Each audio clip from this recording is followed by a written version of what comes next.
Hello. Start. Today we'll discuss about a new chapter, that is genetics. What is genetics? So genetics is nothing but a discussion about the genes and genes related diseases. तो genetics एक बहुत develop science है, science जहाँकि वर्तमान biology क्षेत्र में genetics रो importance बहुत, कारण ये विभिन्न रोग रो मूलोत्पाटन एवं विभिन्न रोगर कारण बाबद रे संपूर्ण आलोचना करि पारे। सेथिपाई जेनेटिक्स रो इम्पोर्टेंस आज आधुनिक मेडिकल साइंस रे बहुत मूल्यवान। So today will discuss about the genetics, how it is related with sex linked inheritance of chromosome, and what are the diseases that transmit inherited from one offspring to another offspring. That will discuss, and especially will discuss about the two diseases, important diseases, that is one is color blindness and other one is hemophilia. Very important for your exam, and very important to know the root cause of the color blindness and hemophilia. ठीक अच्छे, देख प्रथमे genetics कहले कौन बुझ। Genetics होची जे आम शरीर रे थिबा जो क्रोमोजोम, सेल रे जो क्रोमोजोम अच्छी से क्रोमोजोम रे बहु परिमाणर कैरेक्टर बा जीन बा DNA, other sense it is DNA, से डीएनए गुंथा होई थाए। केतेटा जीन्स अच्छी बा केते जीन्स रो काम होची एवं किए इनएक्टिव अच्छी से बाबद रे जेनेटिक्स पूरा संपूर्ण आइडिया दिए। आम शरीर रे केतेटा जीन्स अच्छी एवं केते जीन काम करुची ताहा हमको ह्यूमन जीनोम प्रोजेक्ट रे ही मालूम पड़िबो, जहाँ कि तुमर बॉटनी रे डिस्कशन हम ह्यूमन जीनोम प्रोजेक्ट। किंतु आमे से बाबद डिस्कशन करवानी। आज आमर मुख्य टॉपिक जे कि तुमर परीक्षा उपयोगी ताहा आमे पढ़िबा। से क्वेश्चन टी होची what is sex linked inheritance and how it transmit और inherited through colour blindness and haemophilia, ये डिजीज बाबद रे हमें पढ़िबा। देखो, in sex linked inheritance chromosome has two type. Chromosome रो दुई प्रकार क्रोमोजोम साधारणतः आम शरीर अच्छे। आम शरीर रे साधारणतः दुई प्रकार सेल अच्छे, एटा फास्ट मन रख। प्रथम सेल होची सोमाटिक सेल, जे कि आमर ऑर्गन डेवलपमेंट पाई दरकार सोमाटिक सेल, एवं द्वितीय प्रकार सेल होची जर्मिनल सेल, जहाँ आमर रिप्रोडक्शन सिस्टम रो डेवलपमेंट पाई दरकार। ताहले कौन बुझिला एटू जे गोटे हैला सोमाटिक सेल जी आमर विभिन्न अंग प्रत्यंग सृष्टि करिवार सहायक, एवं द्वितीयटी हैला जर्मिनल सेल जी आमर रिप्रोडक्शन पाई दरकार। बर्तमान आम अति आसीजा जे आम शरीर रे थिबा जो क्रोमोजोम, आम मनीषर शरीर रे क्रोमोजोम नंबर होची 46 बा 23 पेयर। एटा को सब बेले मन रखिथिबो, 23 pair chromosomes are remaining in the human body. जदि ये क्रोमोजोम रो काउंट एपट सेपट हुए ताहले सी होची करेक्ट मनुष्य नुहे। तुम कब सार करेक्ट मनुष्य नुहे काना पशु ना, पशु नुहे कि मनुष्य नुहे, सी गोटे अद्भुत प्रकार जीव। से जीवटा तुम्हें कहल कौ प्रकार जीव, सी हूँ स्टेराइल मैन बा छक्का। तुम अन्य भाषा बुझीपर छक्का, सी ना मनीषरे गणित हो पार। यही जो जिनसटा सृष्टि हुए जे क्रोमोजोम नंबर जदि एपट सेपट हुए मन रखिए स्ट्रिक्टली आम शरीर में 46टा क्रोमोजोम जदि 46टा क्रोमोजोम एपट सेपट हो कमीगला बा बढ़ीगला ताहले सी मनीष पदवाच्य हम ना। तेणु 46 नंबर क्रोमोजोम आम शरीर में प्रत्येक सेल रहिबा निहाती आवश्यक एवं से वर्तमान कहूँ से 46 नंबर क्रोमोजोम भितर साधारणतः दुई प्रकार क्रोमोजोम अच्छे गोटे है ऑटोजोम आ गोटे है आलोजोम। ऑटोजोम हूँ 22 जोड़ा हूँ ऑटोजोम आम शरीर में बाकी शेष दुई जोड़ा जोटा रहा सेटा हूँ सेक्स क्रोमोजोम बा रिप्रोडक्टिव क्रोमोजोम। ये जो 22 जोड़ा ऑटोजोम जे कि आमर सोमाटिक कैरेक्टर पाई उद्दिष्ट होता बेले आउ सेक्स क्रोमोजोम जे कि आमर रिप्रोडक्शन कैरेक्टर पाई उद्दिष्ट। ठीक है धीरे धीरे धीरे धीरे बुझीपर क्रोमोजोम रोल केमितिका आम शरीर डेभलपमेंट पाई एवं सबु प्रकार डेभलपमेंट रूट कज बा प्रिलिमिनारी कज हूँ क्रोमोजोम। ठीक अच्छी देखा टिके लेखिनी बरং भल हम ट्रांसमिशन ऑफ प्रथमे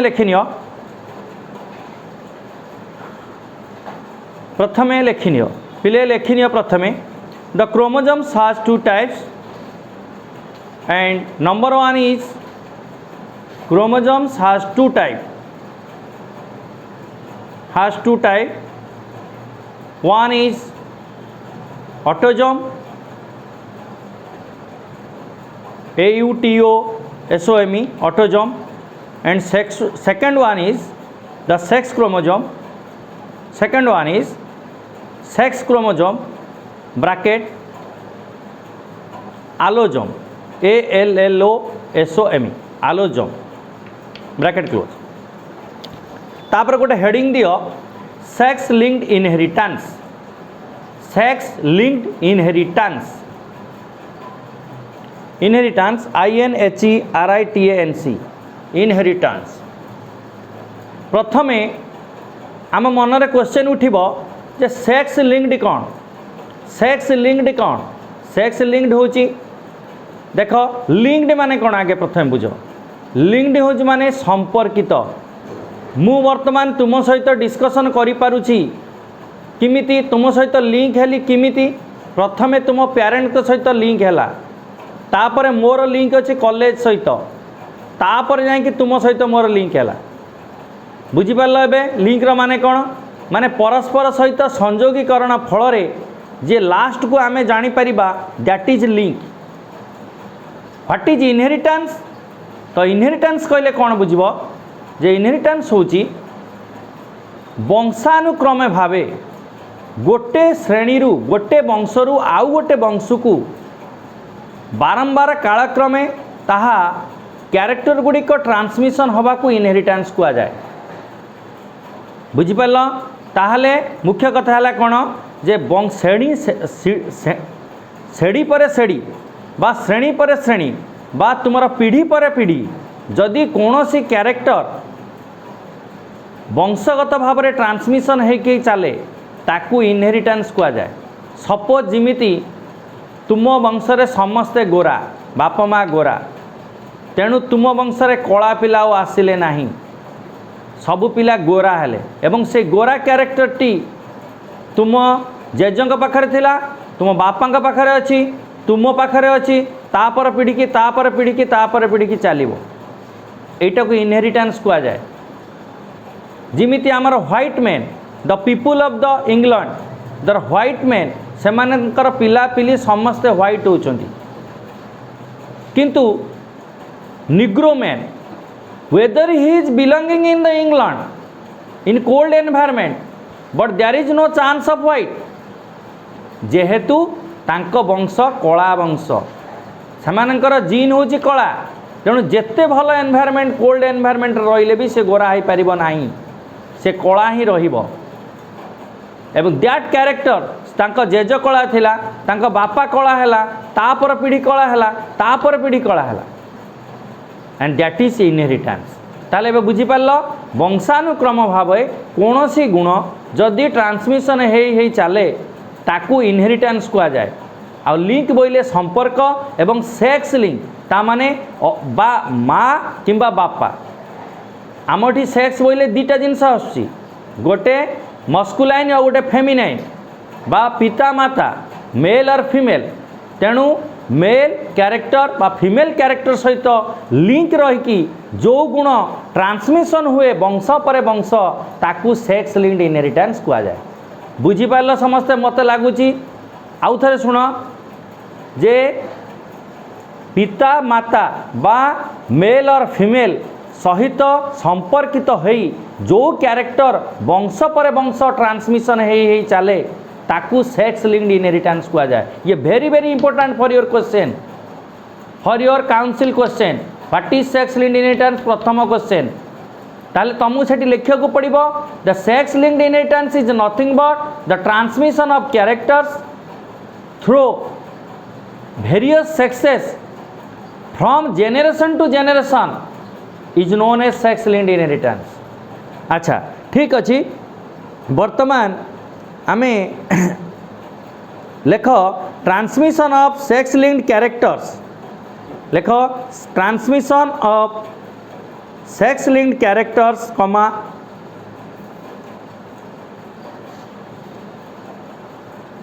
generation to generation is called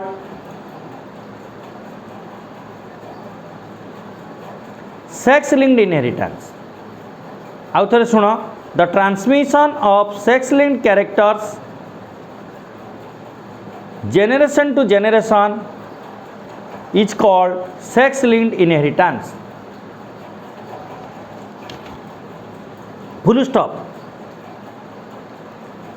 एटा बुझी पारथिबो। तापर नेक्स्ट सेंटेंस लेख some non sexual characters such as colour blindness comma haemophilia HAEMOPHILIA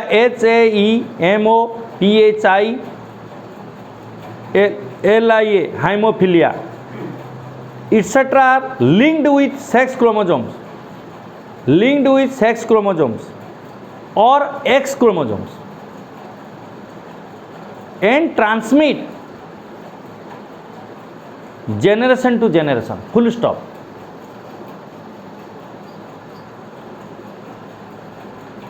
देख सेकेंड सेंटेंस टा भल भाव बुझ जेनेटिक्स हूँ बेसी गुड़ी के लिखार नुहे जेनेटिक्स मैथमेटिक्स भली एक सब्जेक्ट चैप्टर आदि बहुत कम लिखा जाए एवं सठिक लिखा पड़ो even if every word of this chapter is very important जदि गोटे वर्ड भी ओमिट कर तुम मार्क डिडक्ट होवार चांस अच्छे मैथमेटिक्स जमी गोटे निर्दिष्ट वर्ड वैल्यू थाए जेनेटिक्स सेमती निर्दिष्ट वर्ड वैल्यू अच्छे तेणु प्रत्येक वर्ड सिस्टमेटिकली तुमको लिखा पड़ो बेसी लेखा ना याद। सेकेंड सेंटेंस टी भल भाव बुझ सेकेंड सेंटेंस टी कौन कौच some non sexual characters such as color blindness and hemophilia etc are linked with sex chromosome and are transmitted or X chromosome transmit generation to generation। देख माँ अच्छी dinghy भल भाव बुझ साइंटिफिकल जिनसटी माँ अच्छी डेंगी झील डेंगी है एठी तुम जो माँ जो कैरेक्टर डेंगा गुण सी ता झील पाखक आसी ताहले एठी जो मार फीमेल कैरेक्टर गुड़िक बहुत मजबूत हाईली डेभलप ता झील भी से भली डेभलप अच्छी एटा हूँ सेक्स लिंक्ड कैरेक्टर ट्रांसमिट है। बापा को शरीर रे बहुत निश दाढ़ी अच्छी एवं तांको पुत्रर शरीर रे निश दाढ़ी भी बहुत अच्छी एटा हूँ भी सेक्स लिंक्ड कैरेक्टर। बापा बहुत शक्तिशाली एवं बापा द्वारा बहुत संतान संतति जन्म होती एवं तांको पुओ द्वारा भी ठीक सेमिति है ये भी सेक्स कैरेक्टर। ताले नॉन सेक्सुअल कैरेक्टर कौन नॉन सेक्सुअल कैरेक्टर मनकर एमिति हो पारे बापा डायबिटीज रोग पीड़ित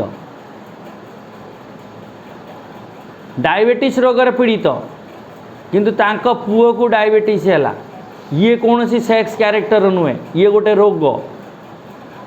ये रोग जो ट्रांसमिशन है कि बापा पाखु पुओ पाखु गला बा बापा पाखु झील पाखु गला, बुझिपार यहीटा हूँ non sexual character transmit through the generation to generation. ताहले वर्तमान क्वेश्चन बुझिपार जे किछि सेक्स कैरेक्टर ट्रांसमिट हुए जेनेरेशन टू जेनेरेशन, आ किछि नॉन सेक्सुअल कैरेक्टर भी ट्रांसमिट हुए जेनेरेशन टू जेनेरेशन। बापा खाइथिले ताଳ पुओ कहला काळ, कथाटा हूँ से बुझिपार। सी पिला जानिनी जे मो बापा पाखरे कि मो जेज पाखरे डायबिटीज रोग थिला, सी हठात पड़ीगला, ता सांग माने सुस्थ सबल थिला बेले से डायबिटीज रोग रे पड़ीगला। पछरे डॉक्टर पाखर बुझीगले, डॉक्टर पचारला तुम घरे कई डायबिटीज रोग रे पीड़ित थिले कि, डॉक्टर प्रथम क्वेश्चन पचारला, ये बुझीपारानी, कहला ना मो बापा को तो नहीं। तापर केते समय पर अनुमान करना ना मो जेज थिला, जेज मरी जाइतिले डायबिटीज रे। सेठू बुझी डॉक्टर कहले अच्छा हो ठीक अच्छे, ताने एठू जना पड़ा जेज पाखु ता पाखु पलि आस, सी कौन कर। ये जो कैरेक्टर जे नॉन सेक्सुअल कैरेक्टर एक डिजीज ता पाखरे ऑटोमेटिकली आसिक पहुँची गला, सेटा हूँ जीन बा जेनेटिक्स रिलेटेड। तेणु बुझीपारे एवं जेनेटिक्स पढ़ाटा केते इम्पोर्टाट। जदि से छोट बलू सेटा को इराडिक्शन करा दिया था मेडिकल साइंस रे, ताले से डायबिटीज रे शिकार हो न था बा मरिबा को जाई न था। सबुठारु इम्पोर्टाट एवं drastic news that is cancer is suspected to be a genetic transmitted disease. देख बहुत परिवार रे देखा जाउची कैंसर जाकु होईची तांकरी परिवार रे किछि लोक कैंसर रे मरि जाउचंती। तेणु वर्तमान साइंटिस्ट मान को पजल करिछि हुए तो कैंसर भी सस्पेक्टेड ये जेनेटिकली ट्रांसमिटेड डिजीजेस, किंतु एपर्यंत वैज्ञानिक माने चेष्टा करिकि धरि पारनांती को जीनटा कैंसर पाई उद्दिष्ट से जीनटा को सेमाने इराडिक्शन कर दै थांते करि पारंते जा फल से पिलाटा कैंसर रे मरंता नहीं, किंतु एपर्यंत आइडेंटिफिकेशन हो पारि नहीं। It is believed that the scientist are believing cancer is a mix genetic disorder. तामाने सेमाने साइंटिस्ट मानकर कहवा कथा जे कैंसर होची एमिति एक डिजीज जी भी ट्रांसमिट हो पारुची, किंतु गोटे जीन पाई नुहे, ये हूँ बहुत गुड़िए जीन रो मिश्रण रे किछि रिएक्शन फल रे ताकू कैंसर हो जाइछि।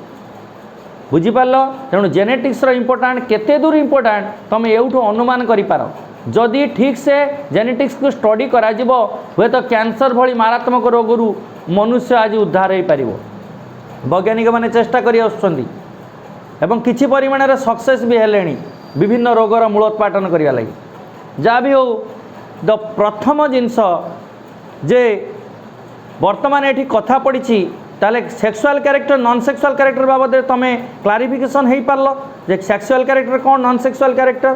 ताले किछि नॉन सेक्सुअल कैरेक्टर जी कि वंश पर वंश ट्रांसमिशन हुए ताकू सेक्स लिंक्ड कैरेक्टर बा सेक्सुअल कैरेक्टर ट्रांसमिशन कह जाए। किंतु कथाटा आहुरी अच्छी जटिल जे सी कहूँ सेकेंड सेंटेंसटा भल देख सच एज ना some non sexual characters such as colour blindness and haemophilia. Colour blindness गोटे रोग, हाइमोफिलिया गोटे रोग, ये दीटा रोग नॉन सेक्सुअल कैरेक्टर भितर आसंती। ये माने जदि लिंक्ड होके रहिले बा जोड़ी होके रहिले कौथिरे सेक्स क्रोमोजोम रे नॉट ऑटोजोम, से जो 22 जोड़ा भितर नुहे ये जो एक्स एक्स बा एक्स वाई क्रोमोजोम भितर जदि जोड़ी होके रहीगला नॉन सेक्सुअल कैरेक्टर एवं देखागला से रहिबा कथा नुहे, किंतु कौन सी मते से रही जाइछि एवं वंश पर वंश ट्रांसमिशन हो चलला। ता माँ को कलर ब्लाइंड होता ता झील को है ता नातुणी की है झील पाखे देखा नातुणी की है से जना पड़ा ये तो कलर ब्लाइंडनेसटा सेक्सुअल कैरेक्टर नुहे, ये तो झीवर अभिवृद्धि दरकार नुहे, एटा गोटे बाजे कैरेक्टर बा रोगटे। किंतु आसला केमिति पछरे देखला बेलू सी सेक्स क्रोमोजोम बा एक्स क्रोमोजोम रे लिंक होगी बा जॉइंट होगी तारे ट्रांसमिशन हबार चली वंश पर वंश तारे हेले चलती से रोग। तेणु से ए क्वेश्चन इम्पोर्टाट बहुत। ताले वर्तमान क्वेश्चन मूल जिनसटा बुझीपार the some non sexual character such as colour blindness और haemophilia linked with sex chromosomes are और X chromosomes and are transmitted generation to generation is known as sex linked inheritance। बुझिपार संपूर्ण भाव में। अच्छा वर्तमान आमे टिके सामान्य भाव में बुझा what is colour blindness and what is हाइमोफिलिया एटा भल भाव में बुझ तापर आमे क्वेश्चन टॉपिक उपरକୁ ଯିବା। देख ये वर्तमान इंट्रोडक्शन केवल तुमको मुझे बुझेली क्वेश्चन टॉपिक उपरକୁ ମୁଁ ଆସିନି एपर्यंत जे कलर ब्लाइंडनेस कौन हाइमोफिलिया कौन। तो कलर ब्लाइंडनेस हूँ गोटे प्रकार रोग जो रोग रे ग्रीन ब्लू रेड ये तीनटा कलर को जड़े ठीक से आइडेंटिफाई करें जहाँ को ये रोग हो से ग्रीन टाक रेड रेड कहीदेव रेड टाक ब्लू कहीदेव एमती किसी गोटे तार हम प्रोब्लेम ग्रीन ब्लू रेड ये तीनटा कलर को से ठीक से आइडेंटिफाई करें तुम्हें मनरे क्वेश्चन उठुव सार एमतीका लोक आम देखनी एमतीका लोक आम कहीं देखनु जे कि ग्रीन टाक ब्लू कहू ब्लू टाक रेड कहू कारण हाँ क्वेश्चन आंसर हूँ मो पाखे अच्छी जे हुए तो तुम भितर कलर ब्लाइंडनेस कई थांती तुम भितर नॉन आइडेंटिफाई करि पारुथुवा पिला अछंती किंतु जना पड़ुना तुम्हें केते बेले धरा पड़िबो कलर ब्लाइंड कि कलर ब्लाइंड नुहे जदि तुम्हें मिलिटरी इंटरव्यू दब मिलिटरी इंटरव्यू रे झापसा ब्लू झापसा रेड झापसा ग्रीन पकईदेवे सेति बेले तुम्हें कन्फ्यूजन हम तुम्हें जापर ये हूँ कलर ब्लू कि ग्रीन कि येलो रेड से सांगे सांगे तुमको डिस्कार्डेड करदेवे बुझिपार एटा हूँ powerful colour blue green red पाई नुहे एटा झापसा ब्लू ग्रीन रेड रे तमें आइडेंटिफाई कराई बुझिपार तेणु येटा क्या अच्छे क्या ना यहाँ सहजरे धरा पड़ोनी केवल मिलिटारी एडमिनिस्ट्रेटिव डिपार्टमेंट चेकिंग रे ही धरा पड़ बुझिपार तेणु it is a disease that known as colour blindness. अच्छा आमे आउ गोटे डिजीज बाबद डिस्कसन करवा दैट इज हाइमोफिलिया। वर्तमान सुनो what is haemophilia. Haemophilia is nothing but a blood disease blood related disease. ये रोगर लक्षण प्रथम लक्षण है जदि कौन सी मते आम शरीर रे कौन सी जगार किसी आघात होती ताहले ब्लड आमर शरीर ब्लीडिंग होची से ब्लड ब्लीडिंग टी बंद हम नहीं ब्लड ब्लीडिंग कन्स्टांटली चलो बुझिपार मो कथा। जदि कौन सी जगार आम शरीर रे हाइमोफिलिया आम होइथिबा आम शरीर रे कोठी आघात लागिगला आम शरीर ब्लड बाहरिला से ब्लड आउ क्लॉट हम नहीं से ब्लड अनवरत फ्लो होगी चलो। जो क्लॉटिंग फैक्टर आम ब्लड क्लॉट पाई जो फैक्टर रेस्पॉन्सिबल से फैक्टर ही आम शरीर रे नथि रहिबो नाही जदि आम हाइमोफिलिया पेशेंट होइतिबा ताहले आमे सामान्य दुर्घटना रे आमर ब्लड सब ब्लीडिंग हो एवं आमे मृत्यु मुखरे शिकार हो जावा बुझिपार।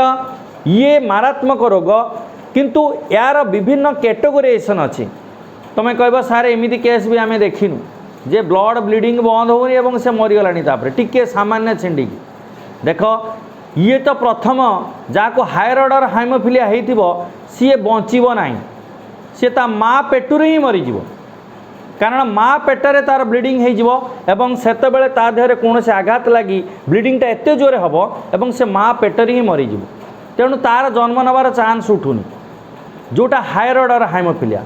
किंतु लोअर ऑर्डर हाइमोफिलिया जोटी होइतिबो से पिला माने साधारणतः जन्म हुअंती एवं से माने जन्म होला परे भविष्यत रे एई प्रकार प्रॉब्लम रे पड़ंती एवं सेथिपाई तांकर अल्टरनेटिव हुए केवल होची ब्लड डोनेट करिबा एवं तांकु तुरंत तांकर कौन से आघात जगह यदि ब्लीडिंग होती तांकु ब्लड डोनेट करने को पड़ो ताहले जाइए से माने बंची पारिबे।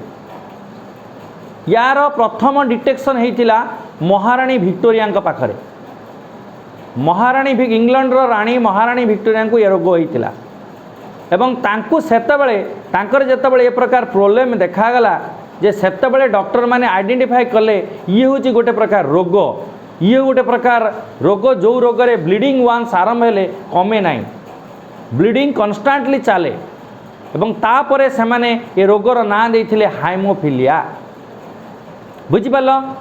आउरी गोटे बड़ इंटरेस्टिंग कथा महाराणी हायर ऑर्डर हाइमोफिलिया नथिले जदि हायर ऑर्डर हाइमोफिलिया थांते महाराणी मरी जाई थांते महाराणी लोअर ऑर्डर हाइमोफिलिया बा कैरियर थिले सेथिपाई से बंचुथिले एवं तांको बारंबार ब्लड नबाको पड़ुथला ताले एबे तुम्हें धारणा आसीगला कलर ब्लाइंडनेस हाइमोफिलिया साधारणतः सम्यक धारणा आसला ये दुईटी मारात्मक रोग बुझिपार पिले ठीक अच्छी एतिकी मु आज तुमको खाली टिके सम्यक धारणा देली आउ नेक्स्ट क्लास रे मु बुझे देबी तुमर एक डिजीज किमिति ट्रांसमिट हुए एवं तार मैथमेटिकल कैलकुलेशन किछि अछि से बाबद में पूरा डिटेल्सली क्वेश्चन टी बुझे देबी एवं तुम्हें प्रस्तुत हब परीक्षा पाई। Thank you.